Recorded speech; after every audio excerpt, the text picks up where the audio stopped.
You're listening to the Mind Over Murder podcast. My name is Bill Thomas. More than 30 years ago, in 1986, my younger sister, Kathy Thomas, a graduate of the United States Naval Academy, was murdered together with her girlfriend, Rebecca Dowski, a senior at William & Mary. 10 years ago, after the FBI lost control of 78 highly graphic crime scene photos, I became much more involved in what many people refer to as the Colonial Parkway murders. I've now become the de facto leader, 8 families who lost loved ones in the Colonial Parkway murders. 4 couples murdered approximately 1 couple a year over a 3-year period. I'm now working on a book on the Colonial Parkway murders, and I'm the co-administrator, together with Kristin Dilley, of the Colonial Parkway Murders Facebook group. My name is Kristin Dilley. I'm a writer, a researcher, a teacher, a victim's advocate, and I have a lifelong interest in true crime.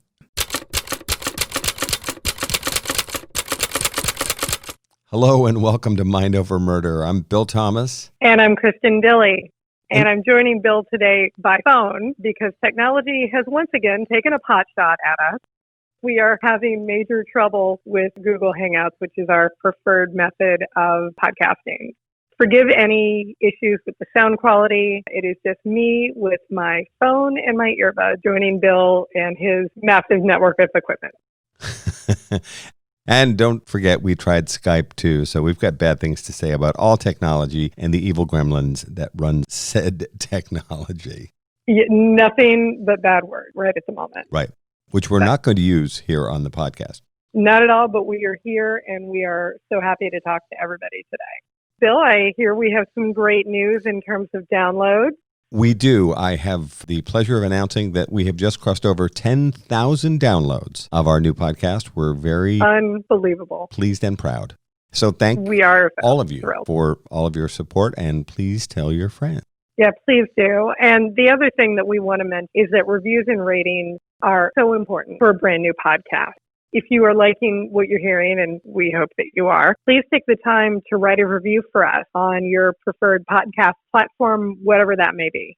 Our social media manager, Ziggy Starda, will enjoy looking at them. And many of you have complimented Ziggy for being such an amazingly handsome young man, and he thanks you very much for the compliment. Even though he hates... He's just shy. Okay. He doesn't hate you. I promise. Just shy. I'm pleased that Oliver Wendell Weiner, our tech support and spokesdog, has made his appearance on social media. In his gorgeous blue raincoat. Thank you. Thank you very much. He is such a sweet-looking buddy. I have yet to meet him. He talks quite often. Whenever we're on the phone, I can usually hear Oliver barking in the background. Sooner or later, he'll show up on the podcast. So there's no question about that, because it seems that every time Kristin and I talk, there's Oliver charging through the room to challenge the UPS man or somebody. Could it be because your dog hates me? No.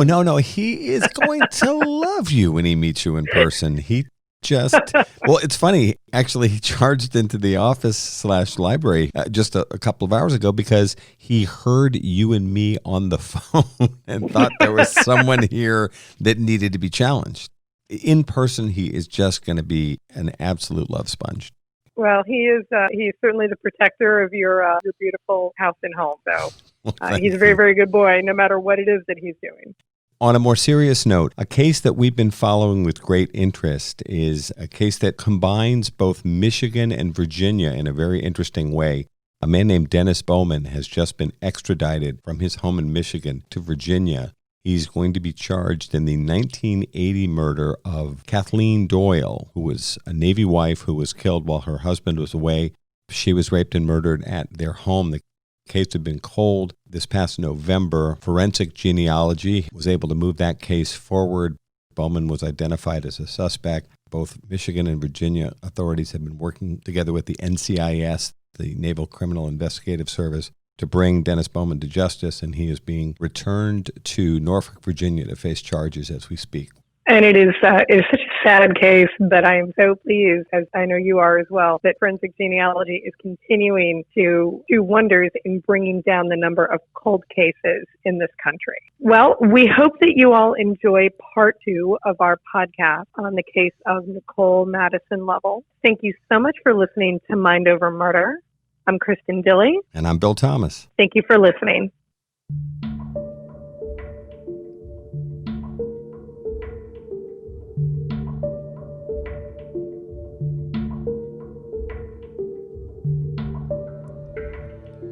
Welcome to Mind Over Murder. My name is Bill Thomas. And I'm Kristin Dilley. And today we'll be talking about the 2018 trials of David Eisenhower and Natalie Keepers for the 2016 murder of 13-year-old Nicole Lovell.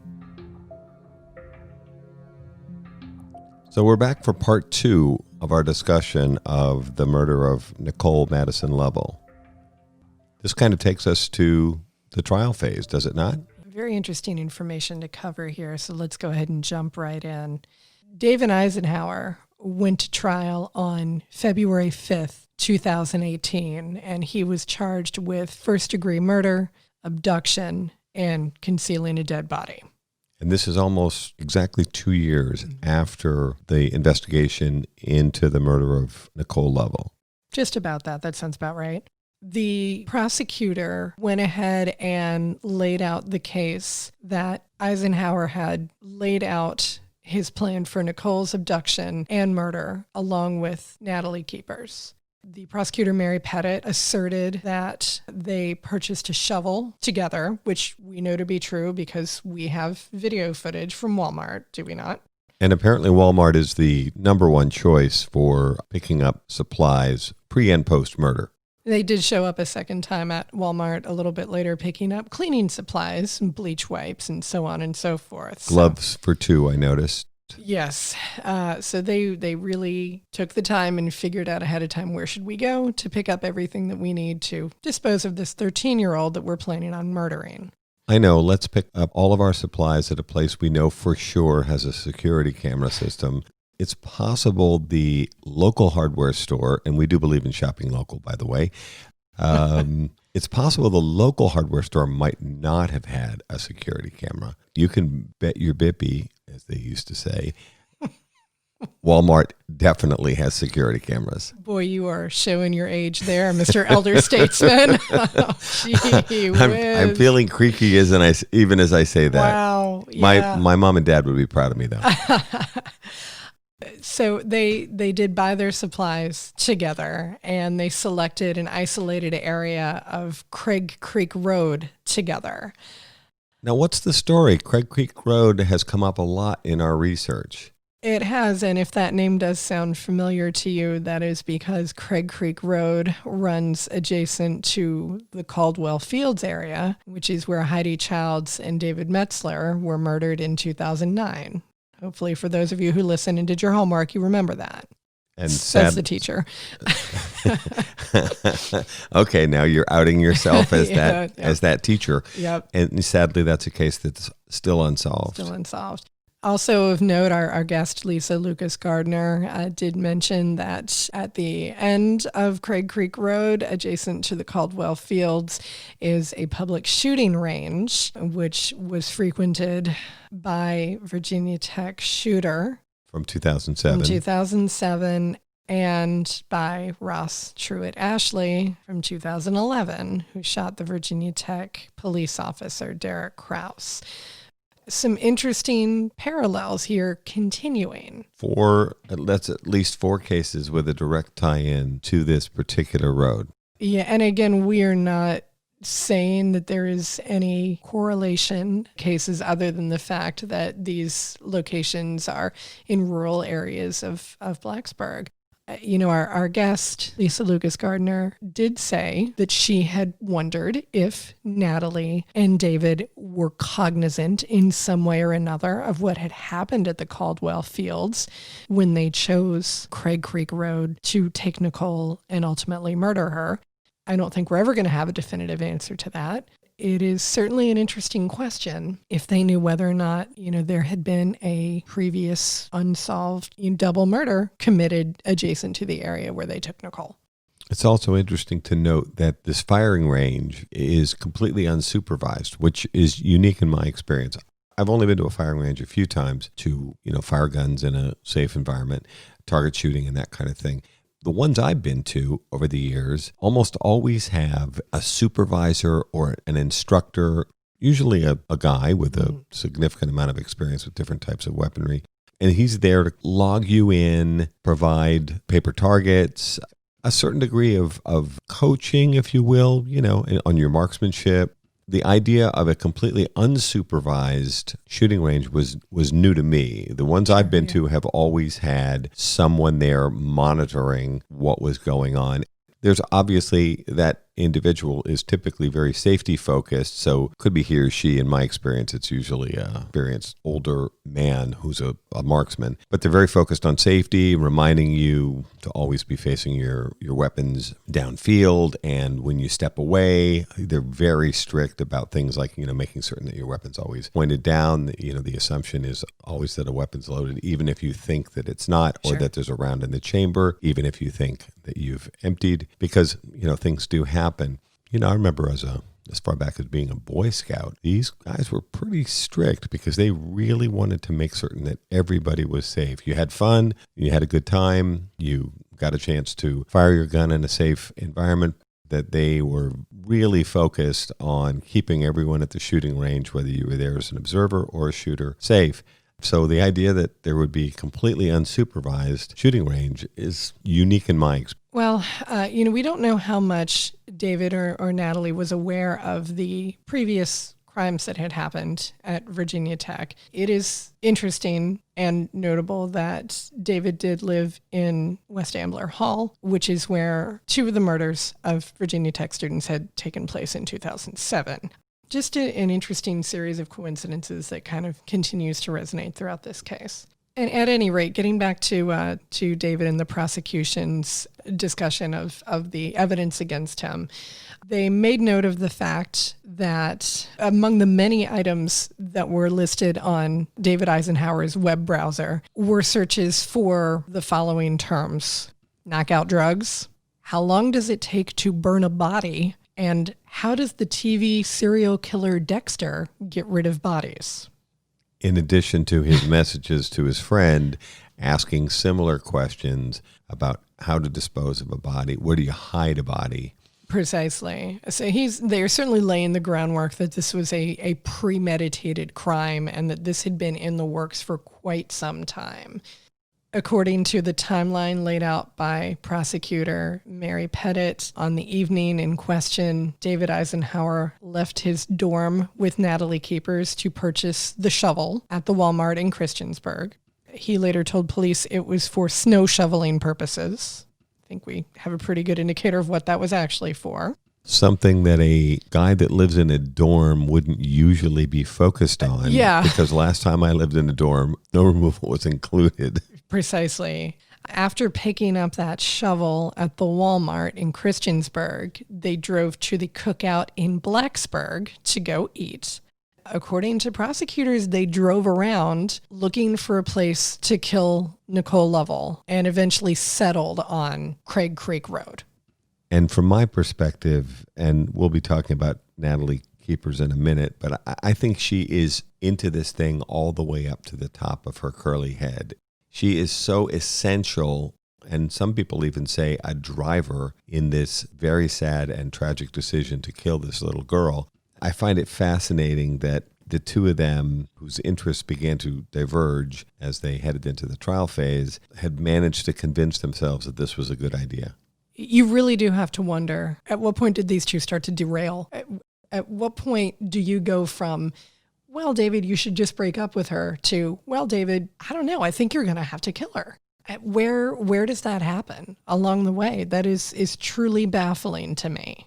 Agreed. And by all accounts, David Eisenhower was an accomplished student, very, very smart guy. He was legitimately a track star in high school. Very gifted athlete.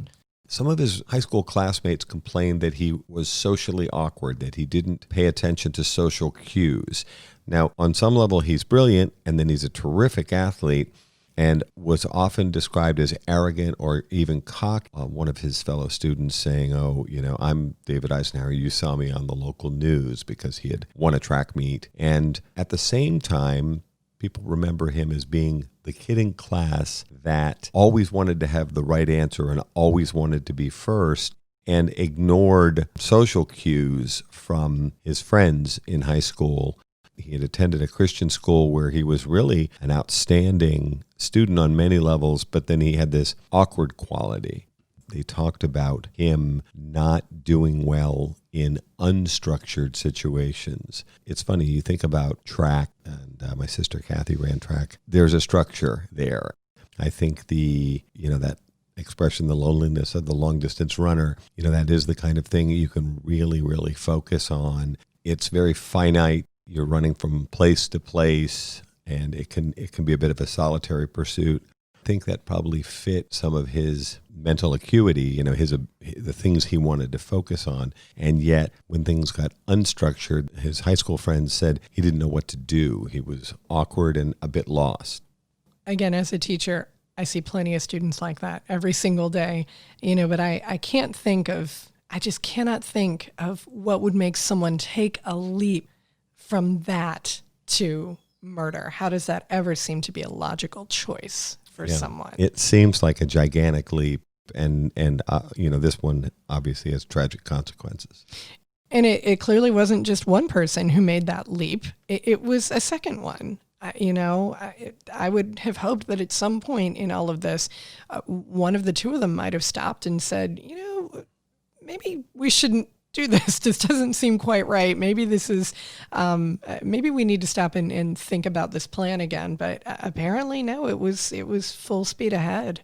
As we talked about in our previous episode, I think there were multiple stops along the way where any kind of reasonable thought should have led either one or both of them to say, maybe this isn't a good idea. From the very first time Nicole climbed out the window to meet him, and he looked at her and said, and he admitted this in court, he thought she was 11 years old, and she was very, very young looking. This isn't a 13-year-old girl that could have passed for 16. She looks like a little kid because she still was on a lot of levels. From there forward, even to the point where, okay, we need to break up with her, move beyond our really inappropriate relationship. He didn't need to sleep with her. He didn't need to meet her a second time. There were so many places he could have tapped the brake, but I still can't help but think, without implying that David's blameless in any of this, far from it. There's Natalie Keepers in the background, pushing for whatever reason. So continuing on with the blueprint for the evening, the night of January 27th, David Eisenhower picked up Nicole Lovell from her home, climbed out of the window to meet him, wrapped in that blue Minions blanket. Her fingerprints and her blood was found in the trunk of his car, so we know that she was in his car at some point. He stabbed her 14 times in the throat and chest at the Craig Creek Road location and left her body there. However, the news had gotten out that this 13-year-old girl was missing, and David Eisenhower began to panic, and deciding that he did not want her body to be found in that immediate area, he contacted Natalie Keepers, and they went to the dump site, picked up her body, and decided that ultimately they would dispose of it across the border in North Carolina. And 17 hours elapsed between the time of the murder and leaving the body there. By the way, no attempt to hide the body, bury the body, or anything like that. Not that I've come across, no. Not that I've seen. So they return to the scene of the crime, as it were, collect the body, and load Nicole Lovell's body into his car. According to the prosecutor, they stopped for supplies at Walmart while Nicole's body was still in the trunk of the car, and then headed on their way. And as they were leaving, they were tossing her belongings in various places. Natalie testified to dumping Nicole's backpack into the New River. There were a number of different places where they threw the knife, threw the cell phone case. Some of Nicole's belongings did, however, end up in Natalie Keepers' possession. When her dorm room was searched at Lee Hall, there was a gym bag containing clothes, underwear, and that blue Minions blanket with Nicole's blood on it was found in Natalie's dorm room. Yeah, this whole thing seems so bizarrely haphazard. They supposedly had talked about killing her for weeks, and yet these two seem to have thrown away things at random. And then why in the world would you keep things that would incriminate you in a young girl's death? It is very much a mixed presentation. They seem very organized in some aspects, but disorganized in others. I kind of get the feeling that maybe they didn't have a contingency plan for what they would do. Why else would you go pick up a body 17 hours later and decide that you were going to dump it across the North Carolina line? And in one of David's messages to his friend who lived across the country, he said something about, plan A didn't work. So the implication was they were on to plan B. The friend didn't completely understand the implications of the references that David was making, but that became clear later that it appeared that the initial dumping of the body and then the decision to move it, that was moving into plan B, which still sounds like a disaster. It's like you were saying before, these guys were absolutely terrible about alleviating all their digital footprints. They clearly did not think all that much about it. And it's certainly not like they're any better at wiping out their physical tracks of the crime either. There were a number of messages between the two after the murder that were brought into evidence for the trial. And it wasn't like these two were trying to avoid each other in the days after committing this murder. They continued exchanging series of text messages and messages on the Kik app, probably because those were anonymous. Among those messages, according to the sources that I was taking a look at, was a discussion of the fact that they both smelled like cleaning fluid from disposing of Nicole's body. They also discussed statistics on the number of missing children who are never found. Presumably, I guess, they wanted people to assume that Nicole had run away. And Eisenhower's assertion to follow that the police don't really investigate runaways anyway. Although even from the get-go, Nicole's parents expressed a great deal of doubt, and they seemed to get support from law enforcement in the community that Nicole had not run away.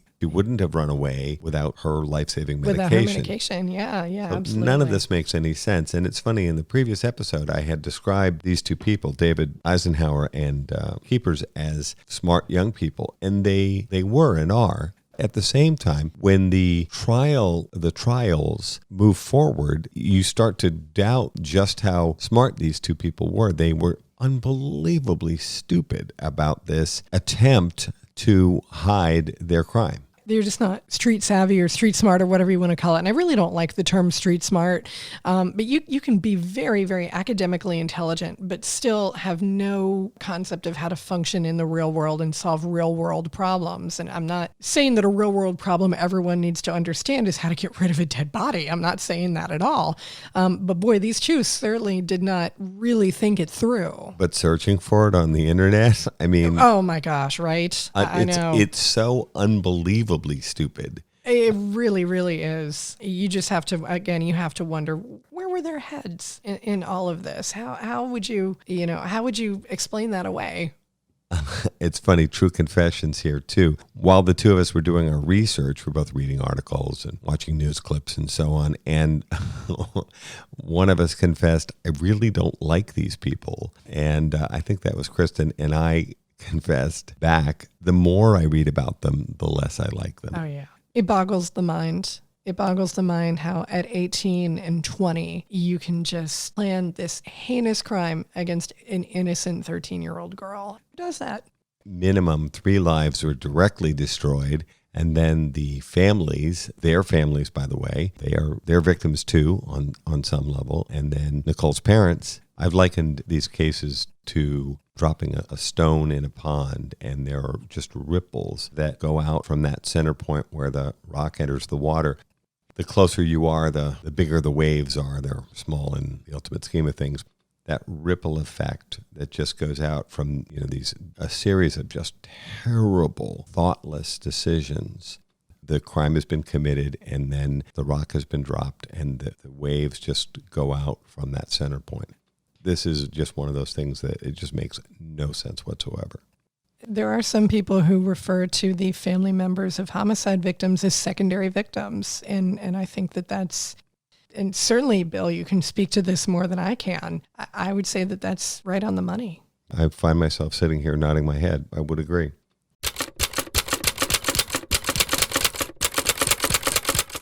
One of the things that came out at Natalie's trial as it proceeded was her mental state. What did they have to say about Natalie Keepers? Boy, Oh boy. Well, there had been, as I imagine there would be in most trials, neuropsychologists who were called in to take a look at, certainly at Natalie. I did not find anywhere that a psychologist had looked at David. A neuropsychologist examined Natalie Keepers and diagnosed her with no less than 7 mental disorders, including borderline personality disorder.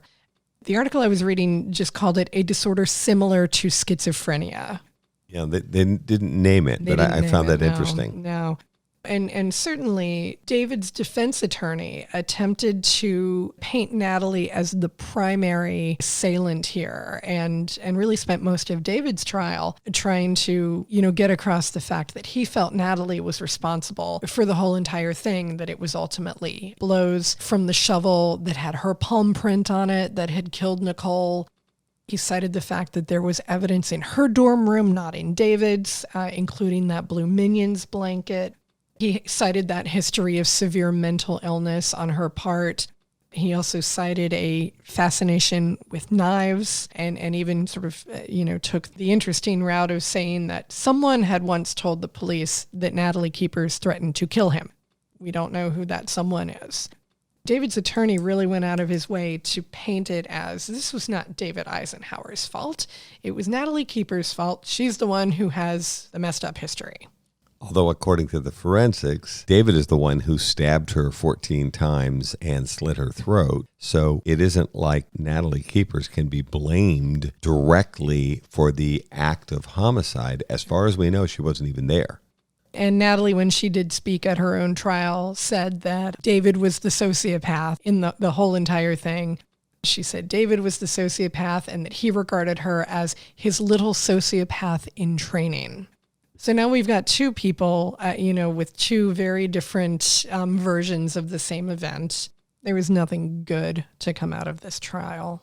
After 4 days of testimony in David Eisenhower's trial, he made a pretty startling turnabout and ultimately decided to plead no contest to first-degree murder, abduction, and concealing a body. Now, for any of our listeners who aren't aware of what the no contest plea means, it means that he basically acknowledged there is enough evidence to convict him, but he's not going to admit that he committed a crime. It serves the same effect as a guilty plea, essentially. At that point, he put a stop to the trial for whatever reason and pled no contest. Ultimately was sentenced to 50 years in prison. Reading from virginialawfirm.net. In Virginia, this is more typically called a no contest plea. It means that you are not admitting guilt, but you are also not disputing the facts of the charge. Therefore, you accept the court's decision, even though you're not admitting guilt. It typically has the same effect as a guilty plea. So he changed his mind midway through the trial. 4 days in. And it's funny, these observations that were made by his school classmate about the difficulty dealing with unstructured situations. And obviously court is highly structured in one way, but then in terms of where you and your defense attorney are going to go is a whole different matter. And I can imagine this would have been highly stressful for him and his family, but it is kind of a remarkable turnabout. He did ultimately apologize to Nicole Lovell's family after his sentencing. Pardon me while I roll my eyes. Hardcore eye rolling. After David was sentenced and had his day in court, Natalie Keepers eventually had her trial, and that was September 17th of 2018. Her charges were accessory to murder before the fact in the commission of a felony and 1 felony count of concealing a dead body. I think she deserved all that and more. If anything, this seems a bit dialed down to me. Yeah, it certainly does. I mean, like you were saying earlier, she was in it up to her eyeballs. Again, at her trial, like we had already talked about, she had a neuropsychologist who said that she had a number of mental disorders. According to that same psychologist, Natalie Keepers was a person who would be highly, easily influenced and gullible and easily led.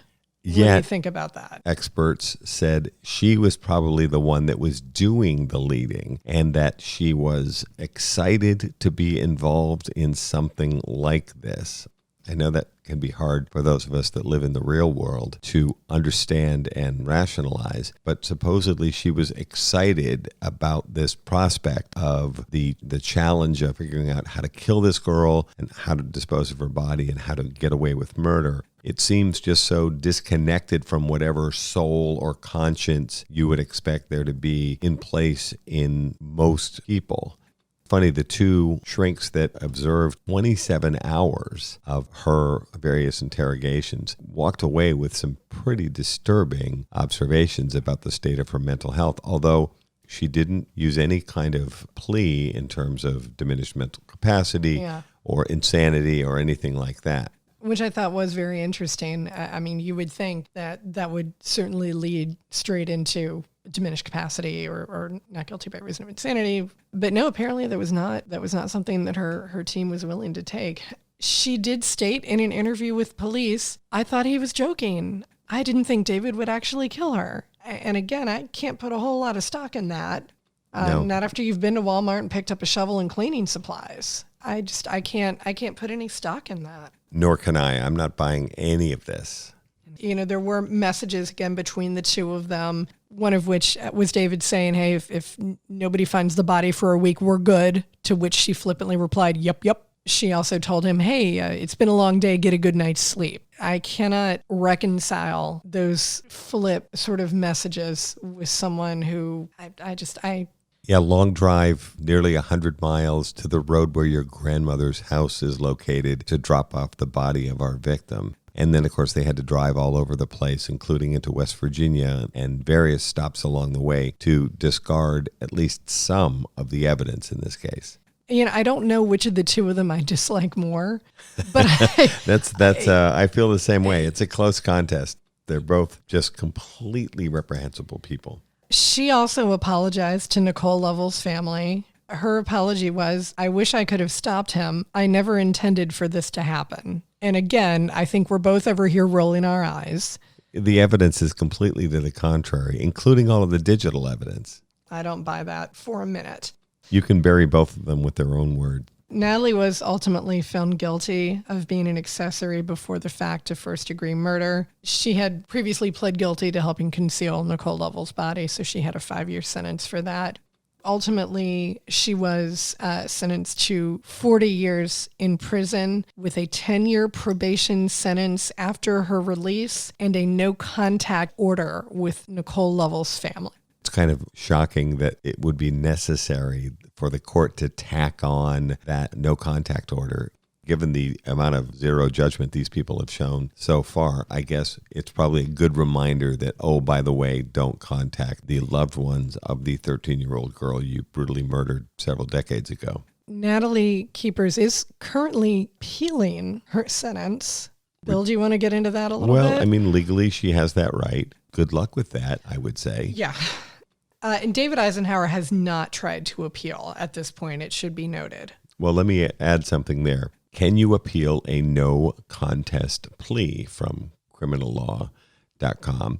The criminal appeal process, if you do not go to trial, but entered a plea, of guilty or no contest, also called nolo contendere, our friends who are lawyers love the Latin, you cannot appeal the judgment against you. In this situation, you must make a motion to withdraw your no contest plea. Okay. You can then go through a different process to withdraw a plea than you would to file an appeal. It does not appear that Eisenhower has changed his mind in any way and has tried to withdraw this no contest plea. So he's currently serving his sentence. In the meantime, then, his partner in crime is currently appealing, which, as I said, is her legal right. Nothing good has come out of this case. You know, you have a beautiful 13-year-old who unfortunately trusted the wrong people, ended up in a place where no one should end up, murdered by someone that she thought she could trust. You know, now we have a family who is ripped apart and two young people who they sounded very, very promising and now have squandered their lives because they simply didn't stop and take a minute and go, maybe this isn't the best use of my time.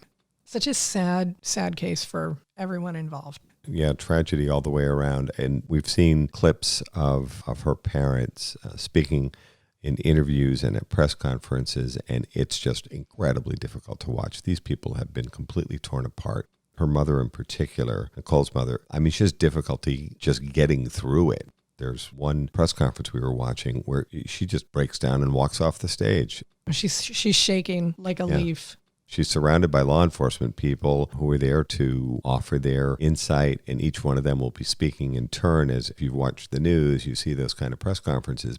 She was going to speak about their daughter, and she can't even get through it. I get emotional just talking about it. It's just incredibly difficult, this kind of senseless murder and its aftermath. It's probably worth, again, returning to this topic of anonymous social media apps like Kik. And we're not just picking on Kik, the KIK app. For all of us, Kristin's a teacher, I'm a parent. All of us need to be aware of the fact that the young people in our lives are using these apps in ways that, can be a wonderful way to make friends, but you actually don't know who's at the other end of your phone or your computer screen. As a teacher, and at the risk of sounding like you kids get off my lawn, I thought that was my job. Smartphones have become such an hugely addictive part of all of our lives. I'm not saying I'm not guilty of that. Bill and I both have our phones out right here in front of us. It is just something that our society is really going to have to learn how to deal with in a more healthy and a safer fashion. Smartphones are a way of life. I see kids who I think are way, way, way too young to have a smartphone who can confidently operate iPads, Samsung Galaxies, just about everything. And it makes me very concerned and very upset to know how much is out there that can cause harm and, fortunately, in Nicole's case, even death when it's in the wrong hands, when it's in the hands of the wrong person. When I was a kid, which admittedly was 1,000 years ago, the fear was that a strange man would come along in a car and talk to you about a lost puppy or ask for directions or start off with some sort of innocent exchange, and then he would grab you up and take you away. And so little boys and girls had to be afraid of a stranger in a car. Admittedly, that has happened and will happen again. The stranger isn't in a car these days. He's on the internet, and he is presenting himself to your preteen boy or girl as their peer, gaining their trust. It might be someone like Nicole Lovell who's interested in a romantic relationship with an older boy, not realizing that this young man may be 18, but he's a sexual predator without question. It can be the case in Spokane, Washington that we spoke about on the 48 Hours episode, where this 15-year-old girl is engaging in inappropriate contact with a 30-year-old man who drives down from Seattle, meets with her, has sex with her, and then manages to convince her that they should run away together. It's very, very frightening what's going on. All of us need to have a better handle on what's going on with our kids' private lives, particularly in this digital realm. We really can't encourage you all enough to watch that 48 Hours episode, Killer App. It is very, very well done. It really does drive home for you the dangers of who might be lurking on the other end of a smartphone. And for very impressionable, lonely teenagers who feel that they need some sort of connection that they can't otherwise get in the real world, this seems like the best and most easy and approachable way to have a relationship. Predators don't stop with just one person.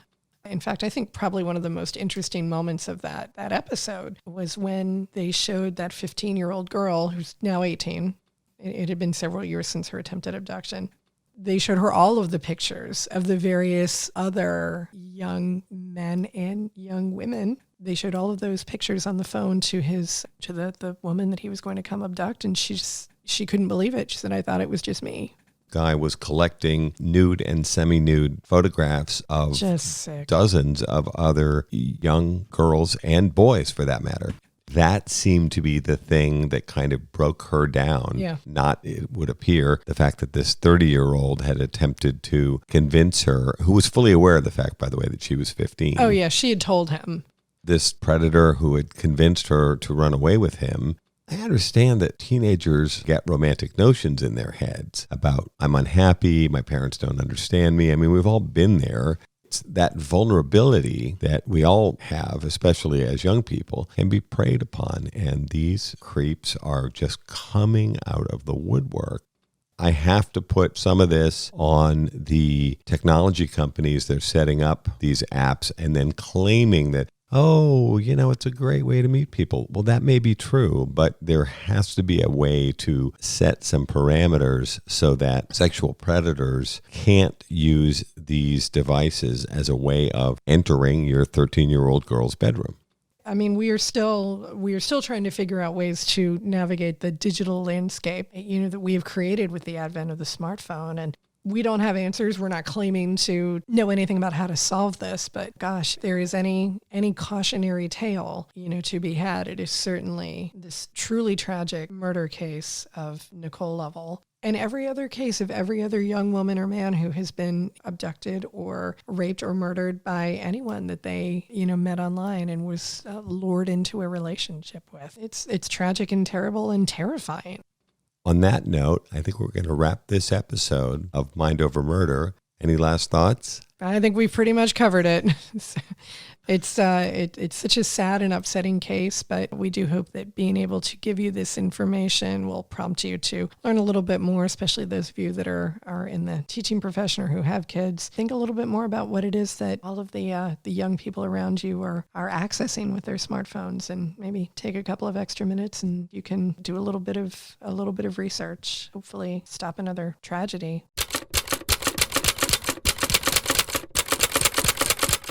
Sources used for this week's episode include reporting from CBS News, the Collegiate Times, Inside Edition, the Mercury News, the Radford News Journal, the Roanoke Times, and the Washington Post. Finally, we strongly recommend an episode which is very helpful to us in putting together this podcast, CBS News Special 48 Hours Killer App. It covers both the Nicole Madison Lovell case as well as a very interesting case that took place in Spokane, Washington, involving the attempted abduction of a 15-year-old girl by a 30-year-old man she had also met on the Kick app, and we strongly recommend it.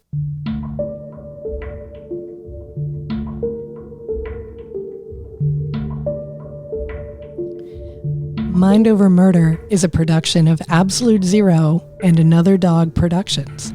Our executive producers are Bill Thomas and Kristin Dilley. Our logo art is by Pamela Arnois.